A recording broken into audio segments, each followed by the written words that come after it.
வணக்க மக்களே, நான் உங்கள் பல்லவதேசம் கார்த்திகேயன். இன்னைக்கு நம்ம பார்க்க போற விஷயம் என்னன்னு பார்த்தீங்கன்னா, நம்மளோட தமிழக தேர்தல் களம் ஏப்ரல் 23 இன்னும் 4 நாட்கள் தான் இருக்கு.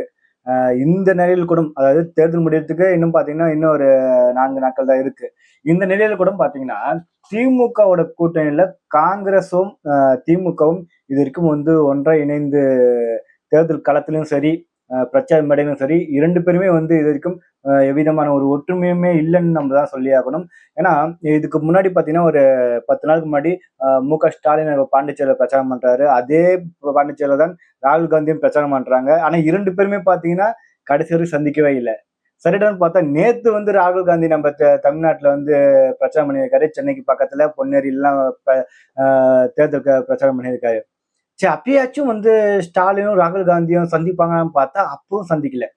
இவங்க கூட்டணிக்குள்ள பாத்தீங்கன்னா ஆரம்பத்தில இருந்தே ராகுல் காந்திக்கு ஒரு துளி கூட இந்த திமுக கூட கூட்டணி வைக்குவதற்கு விருப்பமே இல்லைன்னு தான் நம்ம சொல்லி ஆக்கணும். இது வரைக்கும் பாத்தீங்கன்னா 27 தொகுதிகள் 28 தொகுதியில் காங்கிரஸ் சார்பா வாங்கியிருக்காங்க. ஆனா இது வரைக்கும் பாத்தீங்கன்னா காங்கிரஸ் தரப்புல இருந்து, அதாவது ராகுல் காந்தி அவர்கள் திமுக கூட்டணிக்கு ஒரு வாழ்த்து செய்தி கூட ட்விட்டர்லயோ சொல்லவே இல்லை. திமுக கூட்டணி அறவே பாத்தீங்கன்னா ராகுல் காந்திக்கு சுத்தமா பிடிக்கவே இல்லை அப்படிங்கிற ரீதியில் தான் பார்க்கப்படுகிறது. அதே நேரத்தில் திமுகவும் சும்மா சொல்லக்கூடாது. திமுக கட்சிக்காரர்கள் பாத்தீங்கன்னா காங்கிரஸ் போட்டியிடும் தொகுதிகளில் காங்கிரஸை வீழ்த்தியே ஆக வேண்டும் அப்படிங்கிற ஒரு கட்டாயத்துலதான் இருக்காங்க. நம்ம சொல்லி ஆகணும். தொடர்ச்சியா என்னன்னா காங்கிரஸுக்கு தொடர்ச்சியா நம்ம திமுக காரங்க தான் ஜெயிச்சு கொடுக்குறாங்க. ஊருக்கு 10 பேர் கூட காங்கிரஸ் கட்சி சார்ந்தவர்கள் சுத்தமாவே இல்லை. இப்படிப்பட்ட ரீதியில இவங்க பாத்தீங்கன்னா காங்கிரஸ் கட்சி தொடர்ச்சியா திமுக தயவுல ஜெயிச்சுட்டு, கடைசியா பாத்தீங்கன்னா திமுக தான் காங்கிரஸ் தயவுல ஜெயிக்கிறாங்க. காங்கிரஸ் எல்லாம் திமுகவே இல்லை அப்படிங்கிற ரீதியில காங்கிரஸ் தொடர்ச்சியா ஒரு நெரட்டிவ் செட் பண்றாங்க.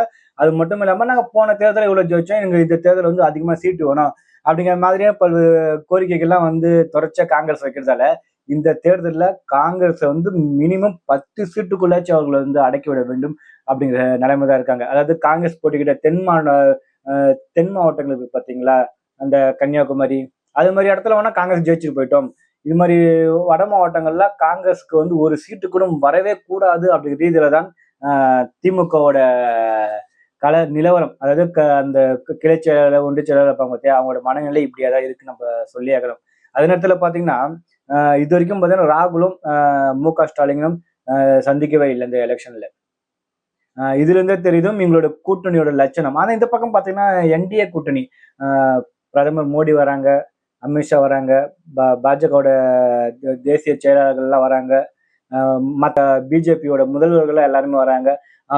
இங்க தமிழ்நாட்டுல பார்த்தா என்டிஏ கூட்டணி அவ்வளவு பெரிய ஸ்ட்ராங்கா ஒரு நல்ல ஒரு ஒற்றுமையோட தான் போயிட்டு இருக்கு. ஒரு கட்சி தலைவர் இன்னொரு கட்சி தலைவர் விட்டு தர மாட்டாங்க. இது மாதிரியான நல்ல ஒரு பாண்டிங்கோட இந்த என்டிஏ கூட்டணி பார்த்தா சூப்பராகவே காலத்துல நடைபெற்று இருக்காங்க. 2026 தேர்தல் காலம் பார்த்தீங்கன்னா கண்டிப்பா அதிமுகவிற்கு சாதகமா தான் இருக்கு.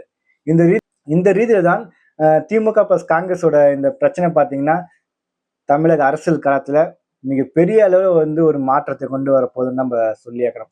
கண்டிப்பா காங்கிரஸ் போட்டியிடும் அனைத்து தொகுதிகளிலும் திமுக அதோட உள்ளடி வேலைகள் கண்டிப்பா செய்வாங்கன்ட்டு தான் நம்ம எதிர்பார்க்கப்படுகிறது.